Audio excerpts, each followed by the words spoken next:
திருப்பத்தூர் மாவட்டம் ஸ்ரீ வேட்டகாளியம்மா கோயிலேருந்து உங்கள் அருள்வாக்கம்மா பேசுகிறேன். சித்திரை அமாவாசை வரும் செவ்வாய்க்கிழமை வருது.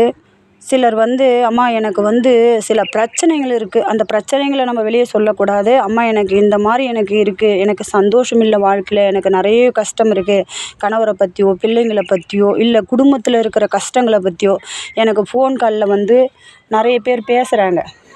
பேசுகிறவங்களுடைய பிரார்த்தனைகளோ அவங்களுடைய பேர்களையும் எனக்கு சொல்லியிருக்கீங்க.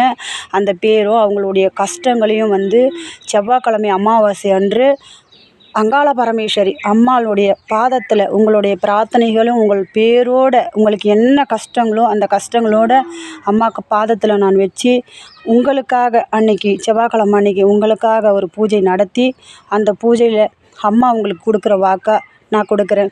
அம்மா நீங்கள் எதுக்காக அம்மாவை நீங்கள் வேண்டுதல் வைம்மா அப்படின்னு கேட்டிங்களோ அதை கண்டிப்பாக நிறைவேற்றி உங்களை கஷ்டத்துலேருந்து விடுதலை கொடுப்பா.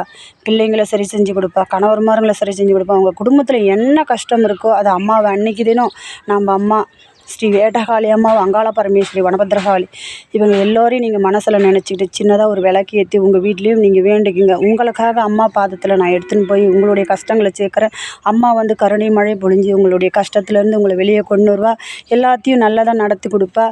உங்கள் மேலே அந்த கருணை மழை பட்டாலே நம்ம கஷ்டங்களும் துன்பங்களும் பனி பூ மேலே விழுந்த மழை போல் நம்மளுடைய கஷ்டங்கள் எல்லாம் மறைஞ்சி போகும். யாரும் எதுக்காகவும் கஷ்டப்படாதீங்க. அம்மா உண்மையாக இருக்கிறவங்கள கண்டிப்பாக எந்த ஒரு பிரச்சனையிலும் கண் கலங்காமல் பாதுகாப்பா. கஷ்டத்துலேருந்து நம்மளை மீட்டு கொண்டு வரோம். அந்த ஒரு நம்பிக்கையோடு இருங்க. அம்மா பாதத்தில் உங்கள் கஷ்டங்களை நான் வைக்கிறேன். அன்னைக்கு அதனுடைய பிரார்த்தனைகளாக இருக்கப்படுறது அன்னைக்கு உங்களுக்கு நான் வைக்கும் போது அதுங்களெல்லாம் நிவாரணை செஞ்சு கொடுப்பா. நம்பி இருங்க, கஷ்டப்படாதீங்க. அனைவருக்கும் வணக்கம். நன்றி. உங்கள் அருள்வாக்கம்மா.